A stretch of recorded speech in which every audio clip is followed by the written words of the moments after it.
morning. Welcome to Focus on the News. Uh, and we hope all of you had a good Thanksgiving. And John Tigas is with me today. John, how did things go for you? I understand you were watching a little football. Well, we had a wonderful Thanksgiving with family and friends, just as nice as it could be. A little turkey bowl in the morning. And then, yeah, college football for a lot of people was rough this weekend. If you thought your team was close to a championship in their division, whether it was Ohio State, Clemson, my team, Oregon, yeah, it was some rough sledding. So, but that's, it's amazing. There's so many things we have absolutely no control over that we get emotional about.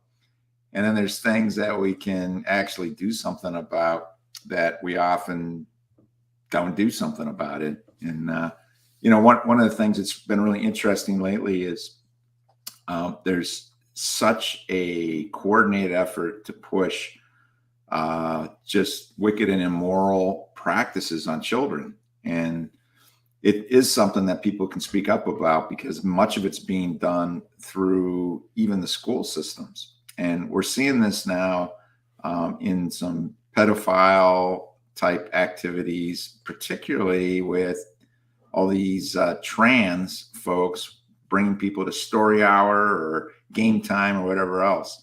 You want to talk about why that, what is going on? It just seems bizarro, and a lot of people I think don't even know how to speak out against it because it's like they can't believe it's even happening. Well, for the longest time, it's been a taboo. You couldn't talk about the fact that children were being groomed by these people. And here you have down in, this is from Florida, from let's see, what is it, Venice, Florida, and they had a groomers holiday down there, and there's an article that appeared on TikTok. There's some Substack of libs of TikTok, and it says that Florida LGBT Pride event featured a dildo ring toss game for kids. So this is the groomers holiday down in Venice, Florida. And it's sponsored, incidentally, by the town. I mean, they were actually promoting this on their government website. But what they do is they bring little children in, and they have them toss these rings, just like you do at any sort of a carnival type thing. But the difference is that the post that they do it on is a plastic penis, and so they have little innocent children, playing games with an imitation penis. They had a groomers kids corner that's complete with scantily clad drag queens. So what you got some disgusting man who wears a woman's dress, and the guy is scantily clad, if you can imagine what that means, and he's showing off his body in some respect to children. I guess he's got some clothing, but they say scantily clad, and so this is a kind of stuff that, when you and I were growing up, nobody, I mean, there's not one person, I don't think, in the entire nation who would have dared to put something like this on in public. They'd have been tarred and feathered, ridden out of town on a rail or something.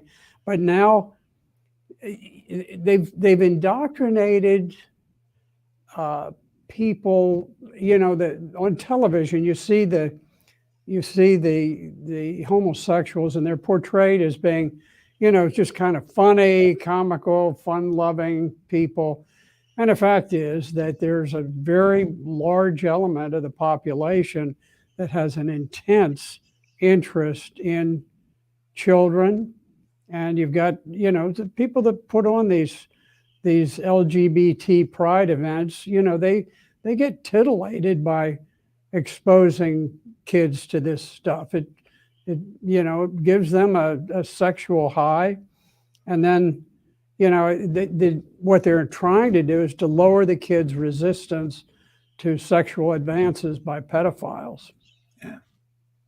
The strange thing about what's going on now, because certainly in some of the perverted places of the past, San Francisco and the likes, there was always weird stuff going on. But now it's going out into mainstream in so many different places. I mean, it does seem like a coordinated effort because it's everywhere all of a sudden. And what do you make of that? What's driving the fact that this suddenly just exploded across the entire country? The media it's not just, hundreds or thousands of independent voices. The dominant voices are all coordinated. They're all interlinked. And when one station says something, typically they all say it simultaneously, and they decide what they want to promote. And for some reason, they have decided to destroy the moral fabric of America. This has been going on. This is not new.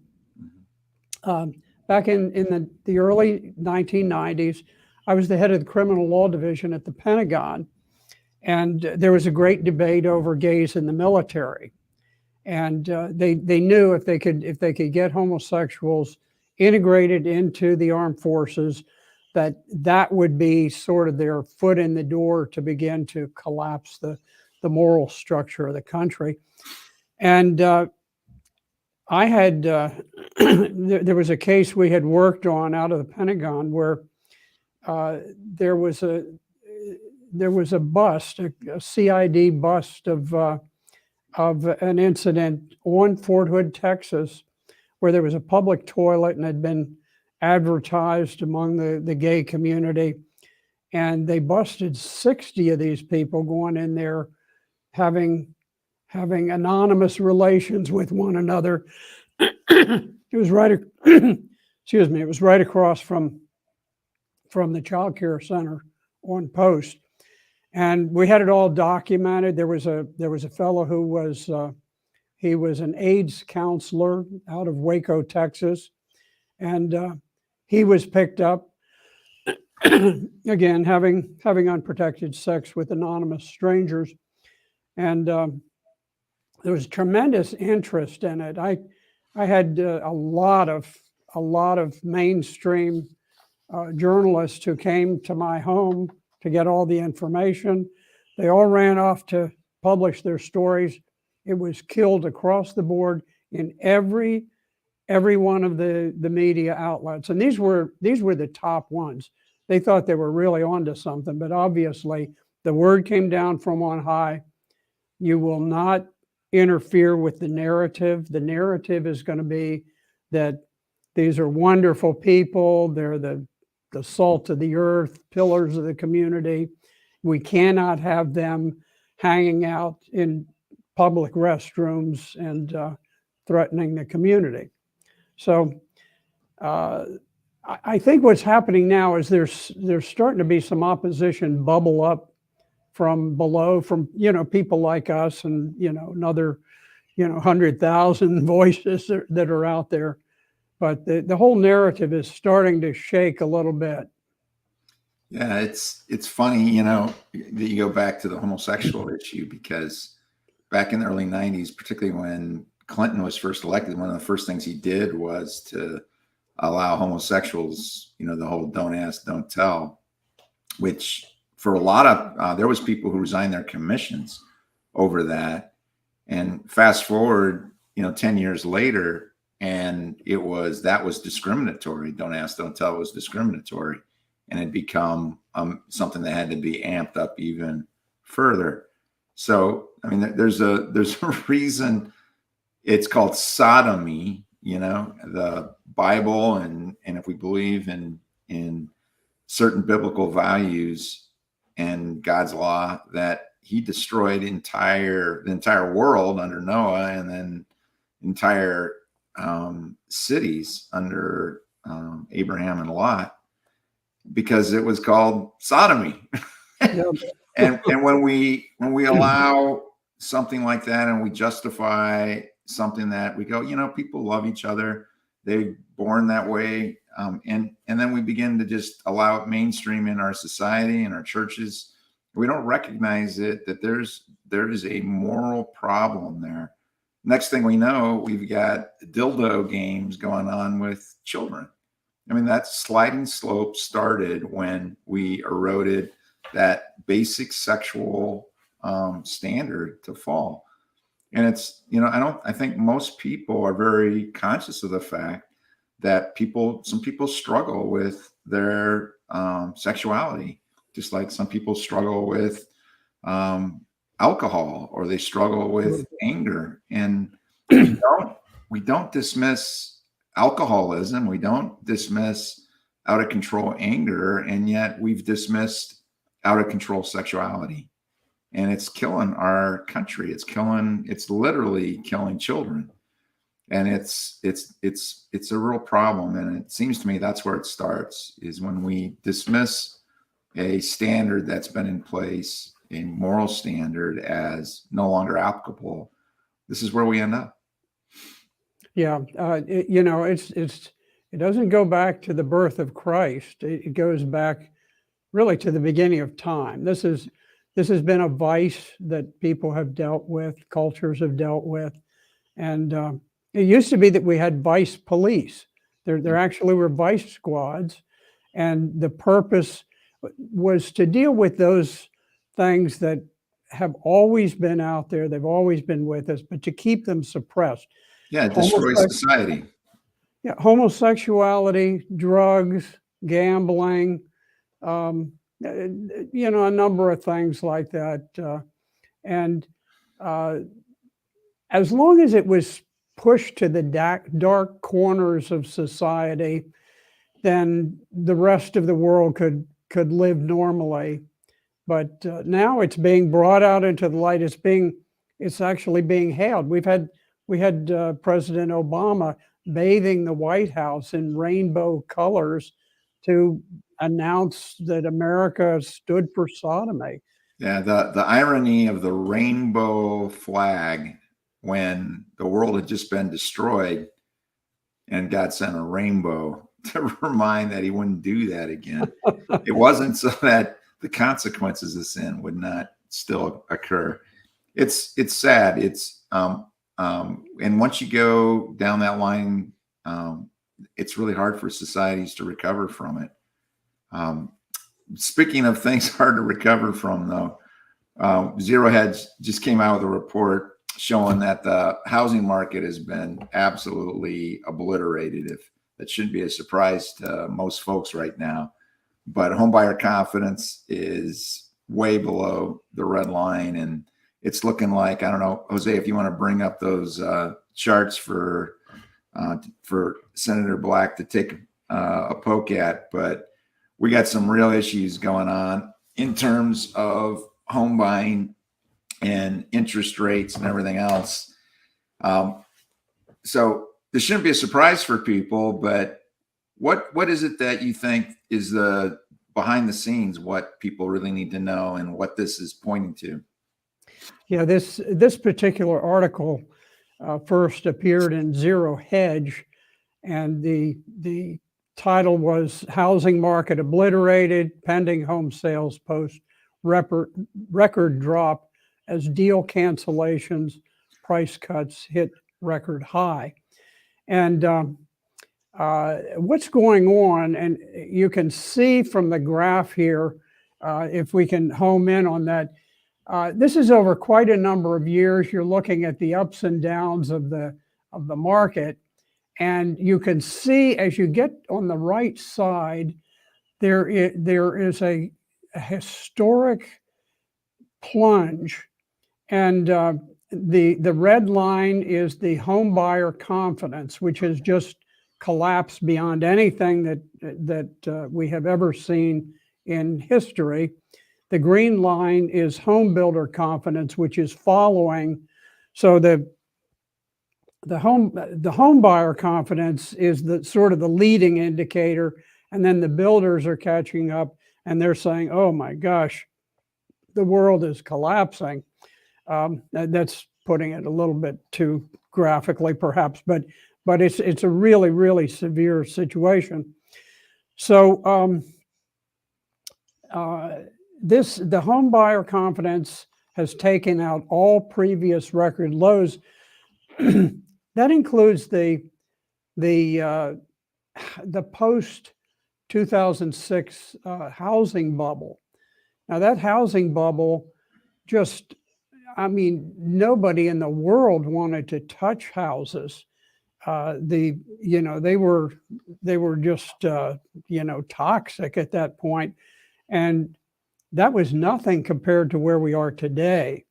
So the pending home sales, which is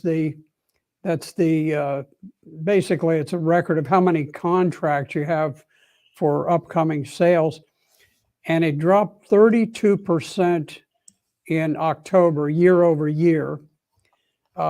Tremendous decline, and then on the price that the sellers are asking for homes, you had 24% of the homes experiencing a price drop in October. That's a whole lot of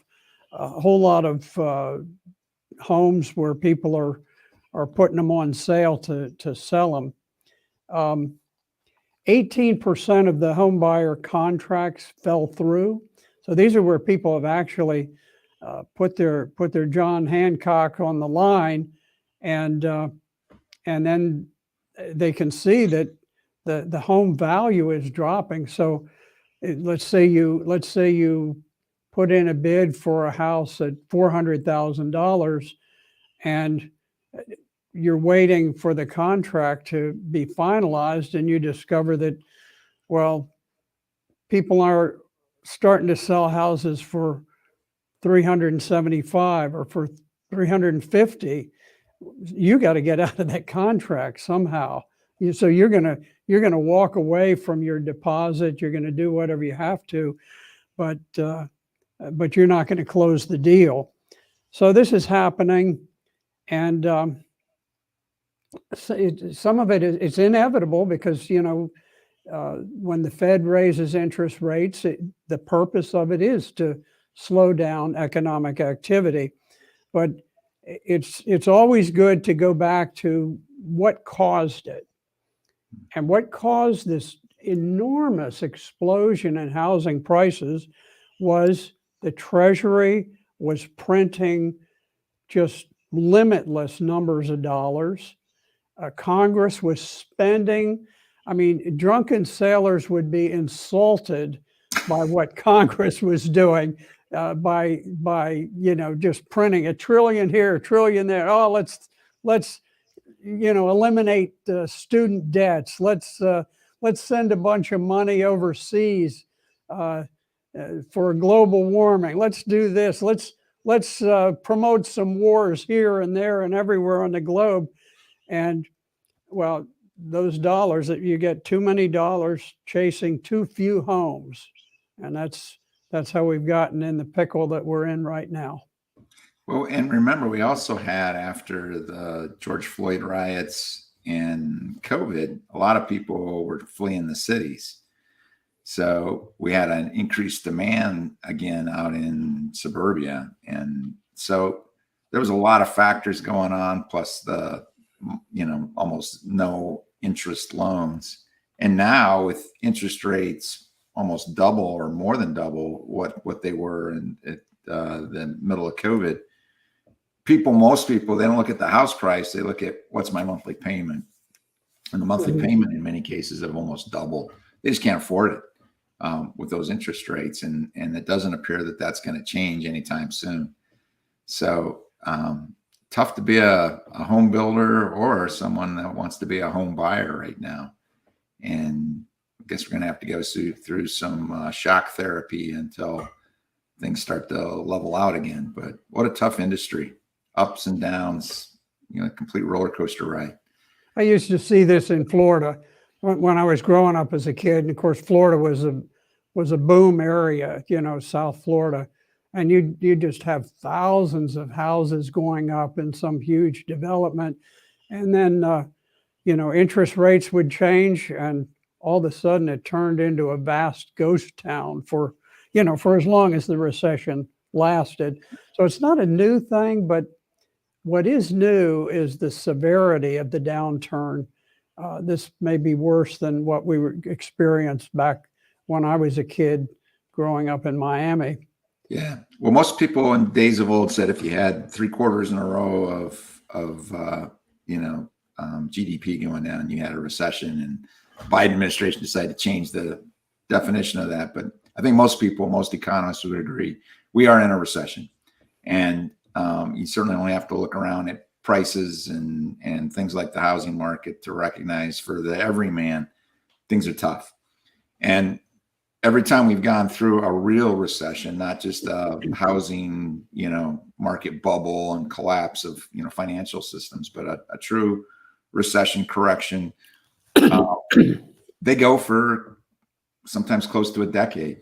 Certainly in the 70s, that made it all the way up until the early 80s before we got rid of double-digit unemployment and double-digit rates of interest, particularly for housing. And before that, 40, 50 years before that, we had the Great Depression that went on and didn't really end between 29 and got out of after World War II. So this could go on for a while. The correction could go on much longer. And they've basically used every Keynesian means of money supply and printing and other things to try to negate the effect. And it hasn't stopped it. So you've lived through a couple of these, going back to the 1800s. I'm just kidding. What do you think, sir? Are we looking at a decade-long economic slowdown?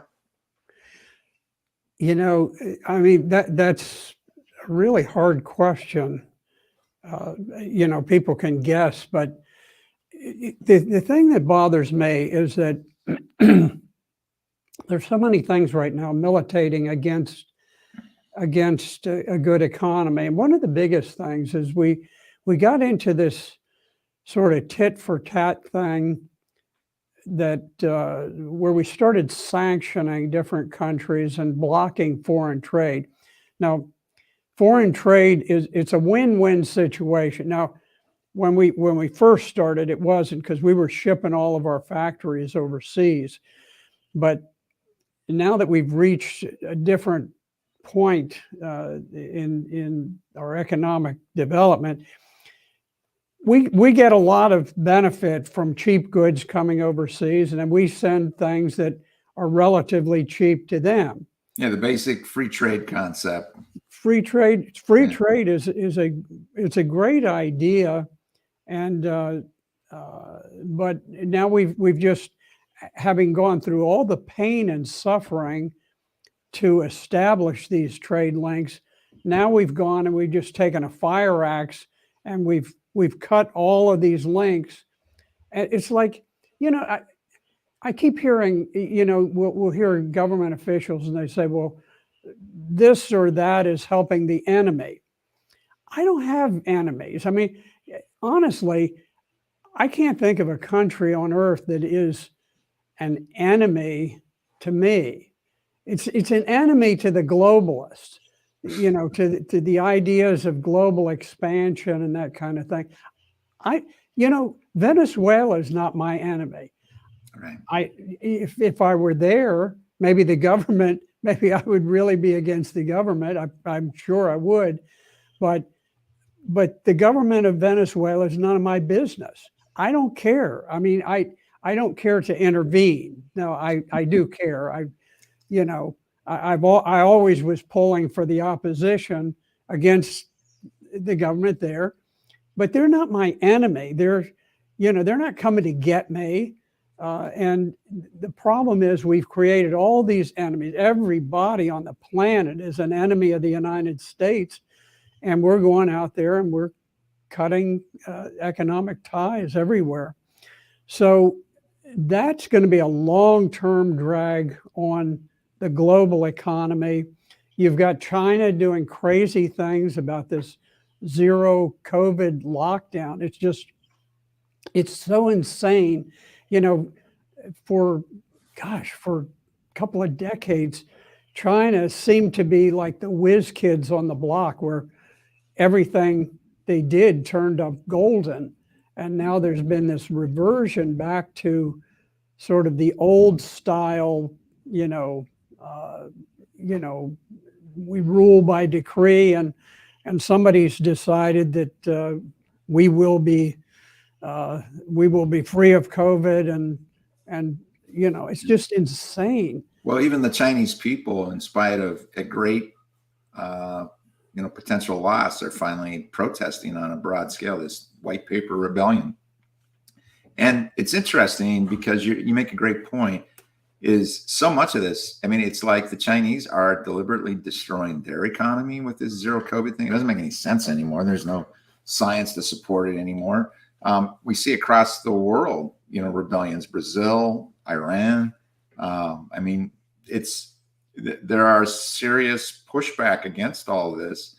Most of the common everyman can see that it feels like a controlled demolition of their countries and controlled demolition of their freedoms. And yet it's very frustrating for people out there to recognize that, basic economics just don't justify what's going on. That's causing the printing of so much money, so many wars, so much just Neanderthal thinking in terms of governing.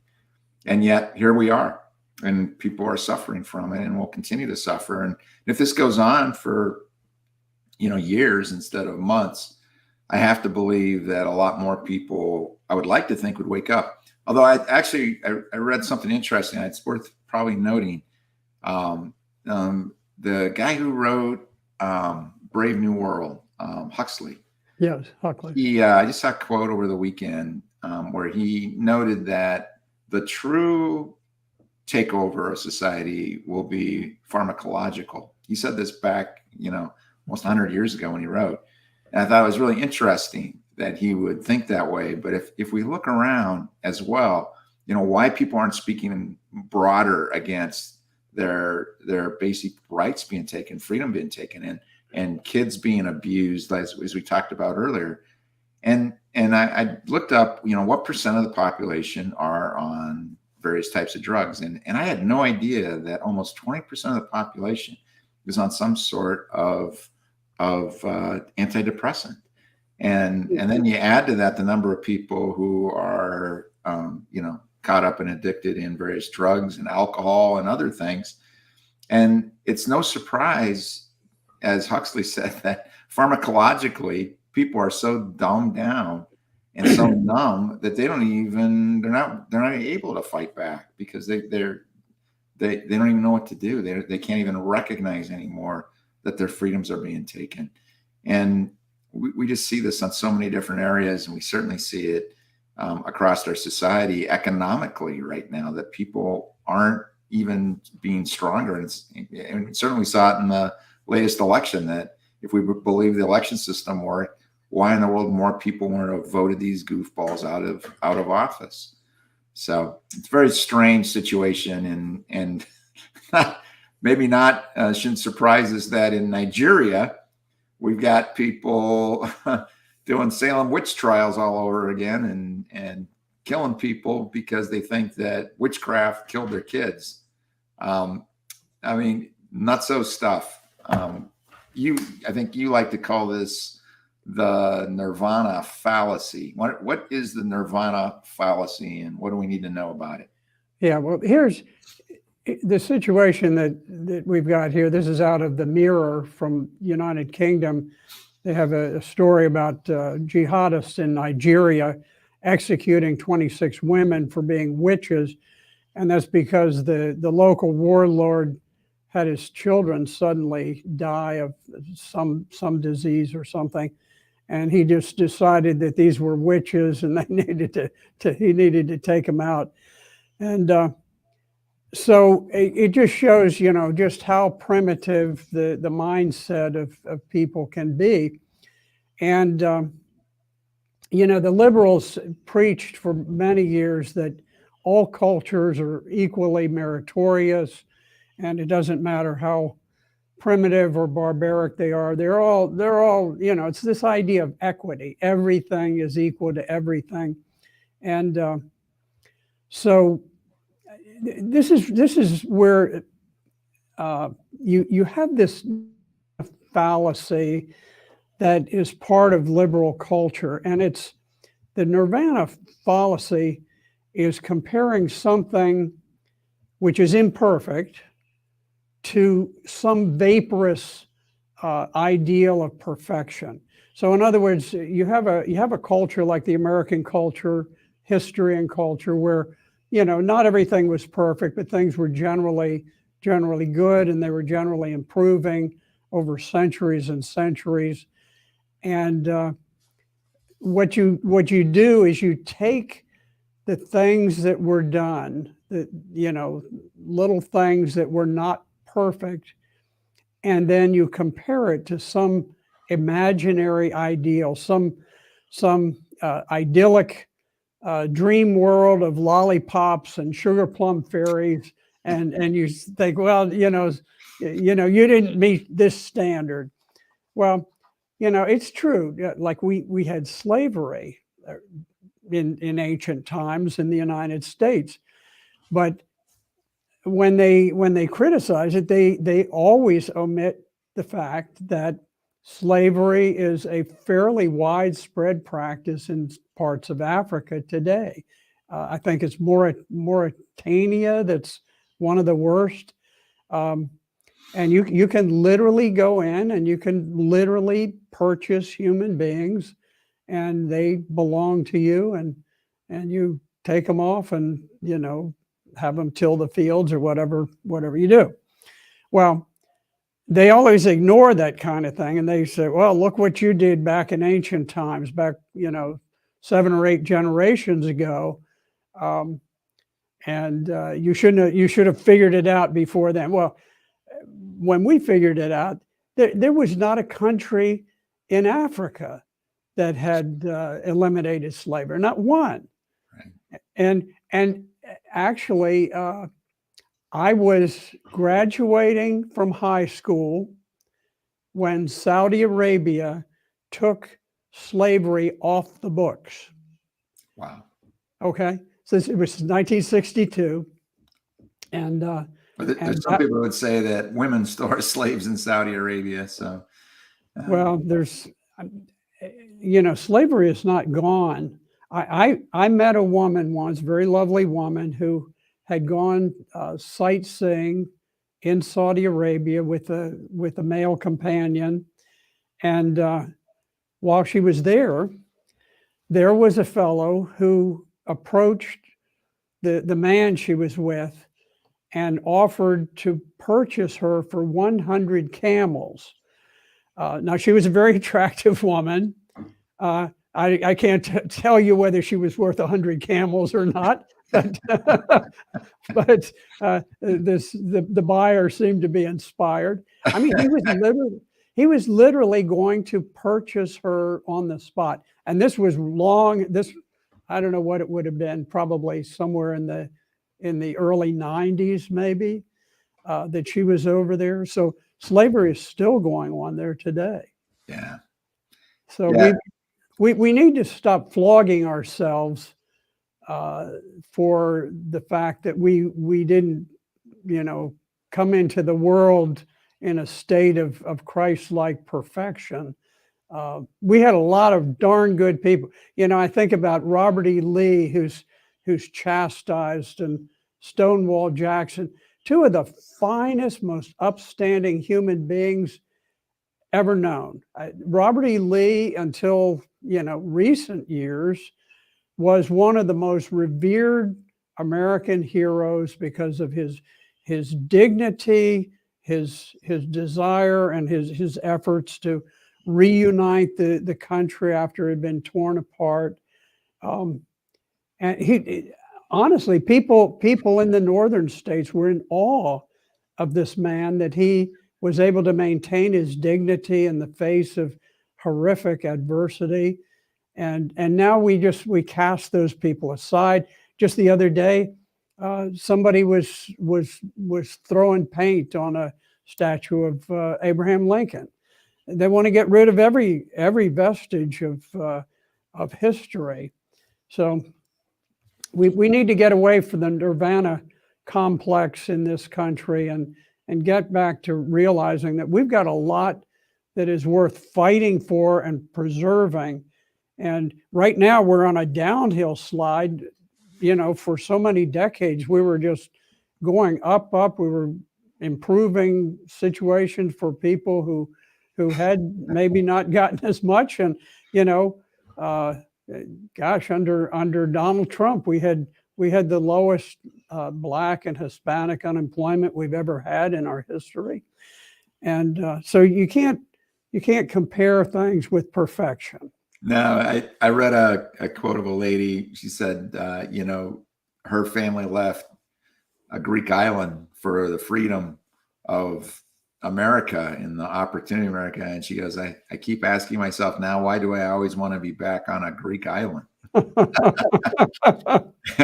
And, you know, it is kind of funny, and it kind of goes back to where we started. Is this nation started as a Judeo-Christian nation. It was based on those foundational values. And as we've lost those, as we've thrown those to the side, thinking they're, you know, culturally irrelevant, or we're too smart now for that, and instead filled it up with things that satisfy the flesh, sexual, consumer items, you know, just fleshly stuff that, and we've gotten away from being willing to die for others, to be able to, you know, suffer and sacrifice. Yeah, our whole culture has been affected by it. And it's, you know, as we go through this and went through this Thanksgiving weekend, you know, we're reminded of the people who made amazing sacrifices to come here to create a free place. But it was based on foundational values, Judeo-Christian values. And anytime we walk away from those, we shouldn't be surprised that the nation starts to collapse. And that's what we're seeing right now. And the only real way to change that is to return to the things that made us a great nation. Well, here on Focus on the News, we are determined that we are going to turn things around. We're going to make things better. And we hope that all of you will join us. So we're going to sign off for today, and hope you'll be back with us at 11 a.m. This Wednesday. So long for myself and John Tigas.